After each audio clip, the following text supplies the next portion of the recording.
Hi. So today we've got Amina on our podcast. So I'm going to let you introduce yourself, if that's okay. And yeah, feel free to tell us a little bit about you, and then we'll dive straight in. So I'm Amina. I've been with Cheetah since 2022, I think, so a few years now. And I think the journey's been good. Like so far, it's been like such an insight and education, from an educational point of view. It's just something that I wouldn't have thought of doing. And I think maybe after COVID, I had a bit of time to myself. We sold our house. We were like living temporarily in renting while the other house that we're moving into was going through. And I think when you have time to yourself, like unexpectedly, you just reflect sometimes. And it was something that I thought, let me just like contact you. I saw you on socials, and then it just took off from there. It was just, it was something that I never thought it wasn't planned, and it just went really well from there, I think, for me. And I'm so glad I did it, because it's just your whole thought process every day is totally changed now. So lovely to hear. And I know it's obviously not been easy, because you've got the kids that can also feel, it's quite a lot, isn't it, as a mum? Like, you're always going to want to give to them first, and there's so much probably that they demand of you, and obviously as a child would, not in like a demanding way, you know what I mean? So what would you say has been like how, because I don't have kids, so I'll let you kind of share like how it's been on that side. I think naturally you start to feel mum guilt. So you're like, this is so selfish of me. What am I doing? Like, I need to give all my time to them. But then slowly you start to realise, well, this isn't sensible, because I'm not the person that I am. You know, I could be with around the kids. If I was like, took a bit of time away from myself and I was, refreshed, I would be a better person towards them. And like, you can be less snappy at them, or like we said, like just like taking your frustration out on somebody that's for no reason. So I felt like that was happening sometimes, and all it takes is like going for a walk for half an hour or something sometimes to come back, and you're literally like on a spring again, and you're like so happy to do any task, because you've just had that time out to like clear your mind, and it made the world of a difference, I think. I love that. And just having that space, I think, away from that environment can really help. And as you said, like, because a lot of mums that I coach will always say like they can feel quite guilty at times, but then as you said, like the reward from actually focusing on yourself actually helps the kids in the long run as well, because then you've got more energy and you just feel really good. I can't thrive off of that. So if they were seeing I was doing a live workout with you, they used to join they'd happily join it, and they thought this was fun. Like, and they were seeing like fun mums, kind of like, rather than just watching me do house errands or doing work or whatever. So it was just something different for them. So it just kind of became something that like I have to make them a part of it. And what's wrong with that? I first used to think, oh no, this is my time, but actually it was educating them. And they were enjoying it as well. And I think it all stems off of what we've been talking about. Like, so much starts from the childhood. So if you're raised in doing certain things and routine, it's just gonna stem off into like later life, and it'll just be beneficial. And then because they've seen mum do it as well, they've kind of like normalized it. So actually, like, exercise is part of life and things like that. It's not a chore. Like, you think, oh God, I've got to do this to gain something. It's just part of like routine life. It's normal. And then seeing hopefully like after the workout, like how you'd feel as well. Obviously there'd be like some tiredness and maybe a bit of sweat, but actually you'd probably feel a bit more energized, I imagine. 100%. As well. Like you're saying, sometimes going to the gym is the hardest part. But once you've gone there and you've done it, you're so like you're so glad you did it. But just the hardest part is actually getting started. But once you're there, just to keep going up and up, like like a ladder, I guess. I always put it like that. That's good. That the small steps get you to the end. Get you right to that top bit. You can't just jump to the end goal. I like that thought process, that analogy, because it's really visual as well. Exactly. So to get to that end goal, you're just going to crash down really fast, I feel. And so if you take the baby steps, I remember you used to say, like, don't focus on the end goal. Like, what can we do to get to that end goal? And in a non-overwhelming way as well. Like, what's actually going to be realistic to do. So instead of trying to focus on everything, can we maybe just do like one thing and see how we get on for 7 days, see where the challenges are. There's a point where I was doing like no workouts a week, and I was like, okay, this week I'm going to do like 3 workouts. But that was too extreme, I felt, because I was like, for someone like me that did none, to do then that. Go all that. So I was like, let's break that even more down and take this baby a step and just do one workout a week. Yes, yeah. And then then when you're ticking boxes, you feel like you're achieving. Yeah. It's so nice as well, because when you've ticked it, you've also got that proof that you can do it again, and then you can do it again. Otherwise, it's constant failure if you're like, oh, I didn't do that 3 this week. Oh, great. Oh, it's going to be the same next week, or I'm going to start again on Monday, or it's like, and it's hard as well, because then you've got so much other stuff you're thinking about, and then it's thinking about that, and then it will like, what's the point then? And then it's like getting out of that and being like, well, actually, let me look at what I have done today. And it was a bit similar to like because we had our live workouts, and you're like, oh, I did one, and I was like, oh my god, I'm so like proud of you. But you know, when it's just having that self-validation to be like, I've done it, I feel really 100%, good. Like doing it for yourself more than anybody. Or I'm not one to like go and shout out or like post on socials like, oh, look at me, I'm doing workout today. I just felt that's never been me. To maybe because I'm a bit more private, I don't know, but and you do it to motivate you guys, so please no judgment if I do it. I need that. I need somebody else to do it for me. Like, but then I for myself, I'm glad I do it just because I know I'll feel better for the rest of the day. Yeah, exactly. I'll be honest on that. So I have a personal account, and on there I don't number one share much, but it would never be like, oh, I've done like a workout. It will be a wait. I don't know, like sort of like a family moment. Or I think because I've just seen like so many friends that post so much about their life, and then until you find out something about their life, you're like, oh my god, you're not really like that. Yeah, it's really like it's all fake. Instagram versus reality is like mental. And I also find as well, like a lot of the time we'll see people posting things and we'll think, oh, they've got it all perfect, or 100%. Or they're doing workouts and they're also a mum and they're also eating well, or oh, they've done that and that, but we have no idea like what's gone on in the background. Actually something else somewhere else could be like falling apart, and it's like it's quite easy to get stuck in that scroll to then compare, and then again like we don't feel great in ourselves, and it's like that's it, what you said, that whole comparing thing, it just it really brings you down. So I think you just have to focus on what's your most that you can do for that day or week, and then just focus on that's I did my best. And listening to your body, like what we were saying before as well, like there's only so much we can do, so it's like doing what we can, but also being aware we are also doing lots of other things. So I feel like I have to constantly remind myself of that, because I'm always telling the kids like, you've done really well. Like, did you do better than you did last time? Or because my son will sometimes say, oh, I got like a worse grade than all my friends in the the maths test or whatever it was. And I'm like, but you know what? Did you do your best? I was like, forget about everybody else. I don't care about what they got. I was just like, did you do your best? And that's all that matters. If you know you could have done better, then you focus on yourself. What could you have done differently? But it's so interesting as a mum, like as all mums will say, like the way they speak to their kids they'll be the complete opposite to themselves. And it's really interesting again, like it's that whole dynamic of like we'll always encourage children or make sure that their food's sorted, or they're eating really good nutritious things, making sure they're not like having too many sweet like drinks and stuff like that. Me and my friend were having this conversation. She was like, I'm so busy. She was like, but when my kids get in, she was like, I've made them like a nice, healthy fruit plate and vegetables plate just to snack off it. And I'm just like, she was like, but then I've just quickly grabbed myself something like biscuit or something. And I was just like, this and then you're expected to function on that, like one biscuit them to for have the day. The best. And again, it will be like from when we were younger, we probably saw our parents do the same thing, that they gave us everything and they would have probably sacrificed quite a lot. So I think the first step is actually knowing that that's happening, and then thinking, actually, if I can like fuel myself or nourish myself, then actually I can give them more in the long run and just have like more energy and health as well. Like is so important. Oh, it's like, definitely. I think as you get older, maybe it resonates more. Because I think when you're younger, you're just living life and it's carefree. When you get older, you really know what's. Well, I mean, if I haven't got my health, what's the point of all of them? I don't know, money and success. Or whatever. You can't do nothing. And you really know when we're ill, your day is just so off plan. That's it. You can't do anything, right? And then we get reliant on other people, and if we think that's probably like the last thing that we want, and it's like, okay, well, how can we try and prevent that? I was having this conversation earlier with some of the girls, and we actually were saying like we hate that feeling of being dependent on somebody else. Like, I've always got this guilt in me that, oh no, I can't ask for help. Like, I'll manage somehow. And even though I'm exhausted by the end of the day, like, oh yeah, no, I did it all. I didn't have to phone somebody for help. Or, But then imagine if you're unwell, then it's like, oh man, do I try and still power through? This is it. We always have this guilt, and we just try and get through everything. And if we don't, it's just like, oh my goodness, mum guilt.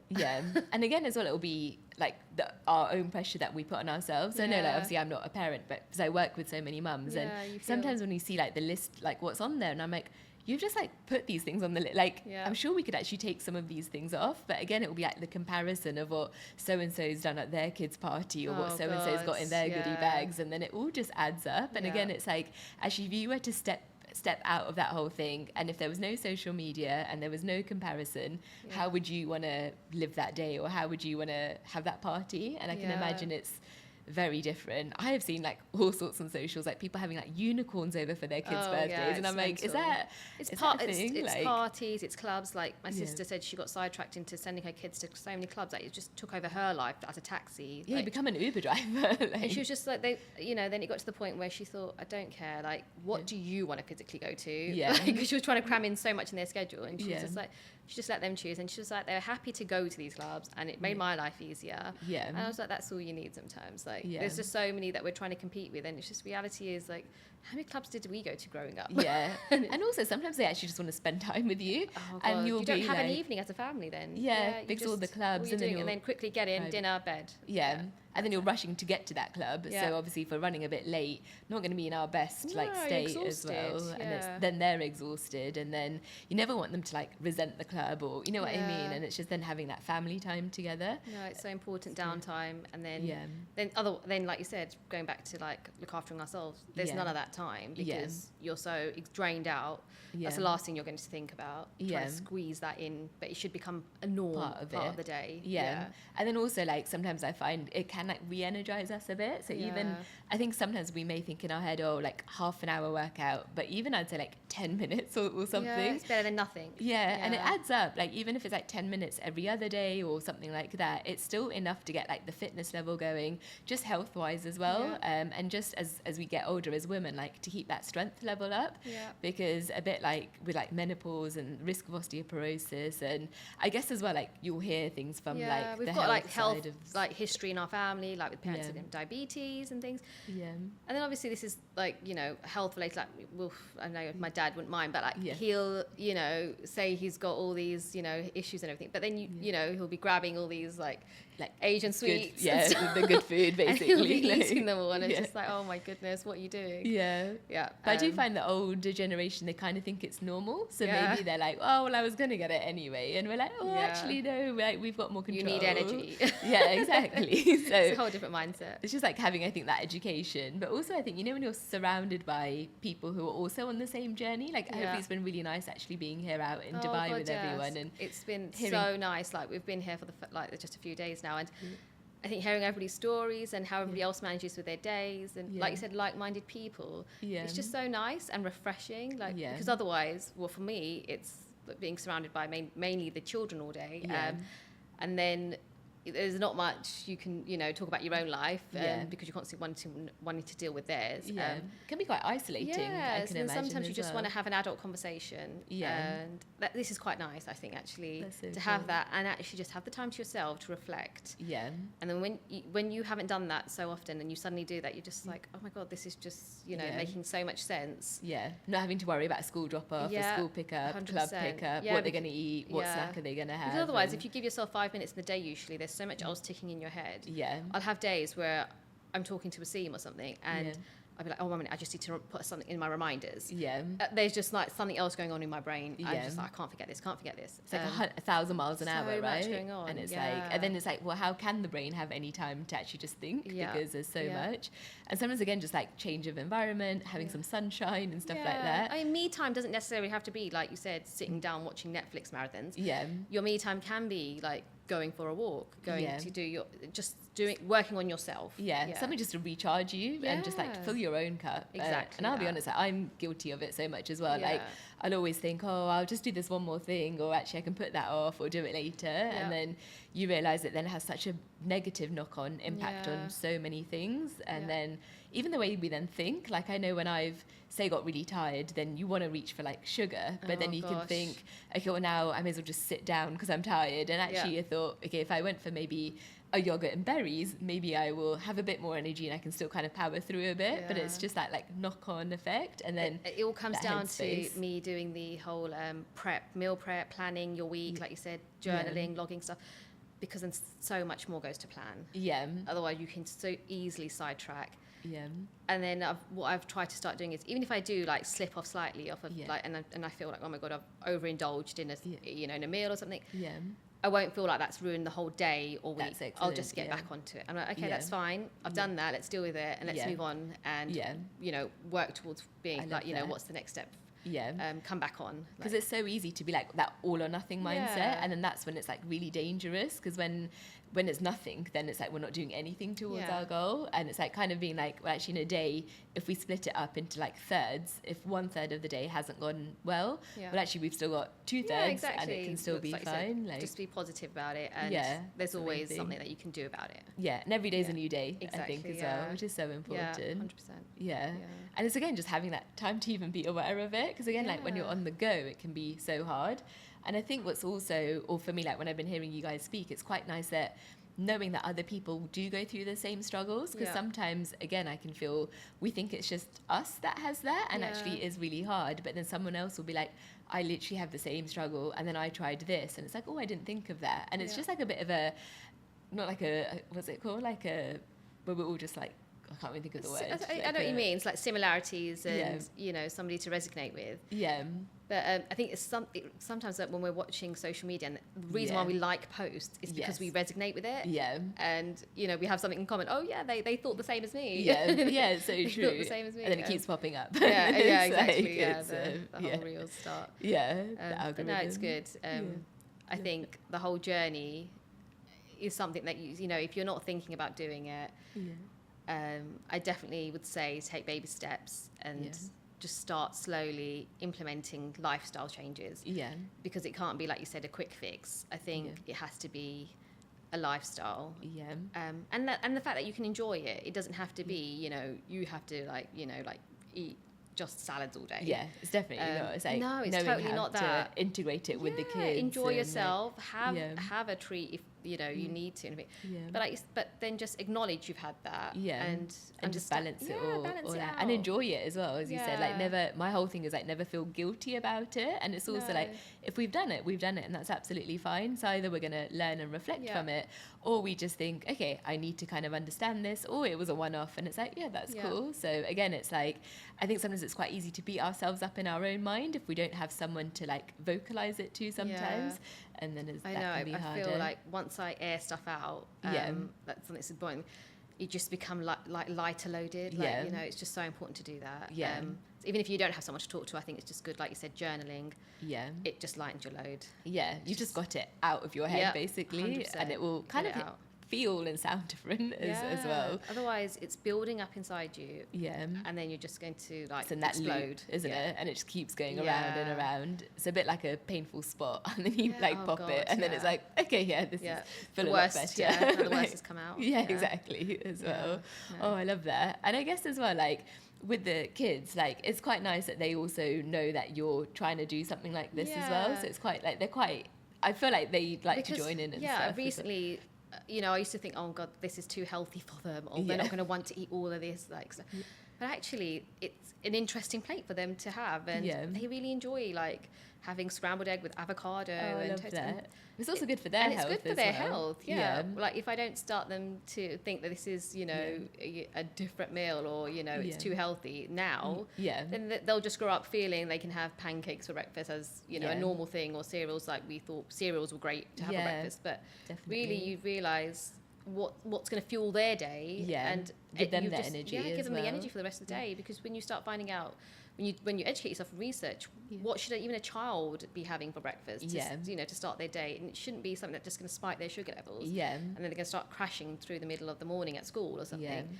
And especially like a serving size for cereal. Have you ever seen on the back it's like 35 well, grams? No one really puts that much. They just like pour the bowl. It's like 2 tablespoons or something. And I was like, if I look back at my serving size, I really think it must have been like 80 grams, probably more. A cereal bowl size anyway. People just think they've got to fill it. Yeah, because they used to give out cereal bowls with cereals, didn't they? And I was like, like back in the day, like Kellogg's. And you'd think you'd have to fill it, but it was deceiving. But I also think there's a lot more education now as well. So with social social media, it's got like its good bits. It's helped so much, I think, in this way that you can get ideas, I think, of other people if you see their plate and you're like, oh, actually, that's not so hard to make. And it looks normal. They're like having like you're stuck, chicken pasta. Yeah, you are really stuck sometimes of what to eat for dinner, and that's like the bane of my life sometimes. What should we cook? What should we have? Oh, I'm not going to be able to eat that. Like, if I'm like, conscious about logging my food and stuff.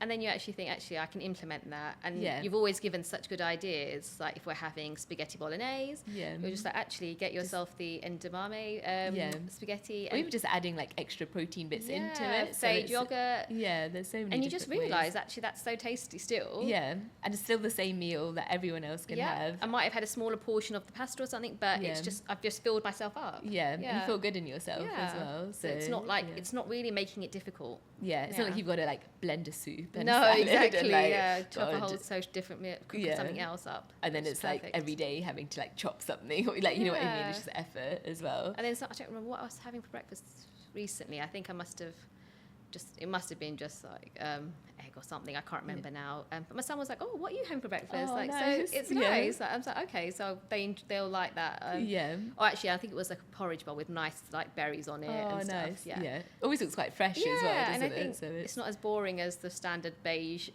cereals. Yeah, which that's all they are now, or unless they're like Lucky Charms, which is just lethal or something like that. I'm pretty sure that's been axed. Like I think that's illegal now for like all the sugar and stuff like that as well.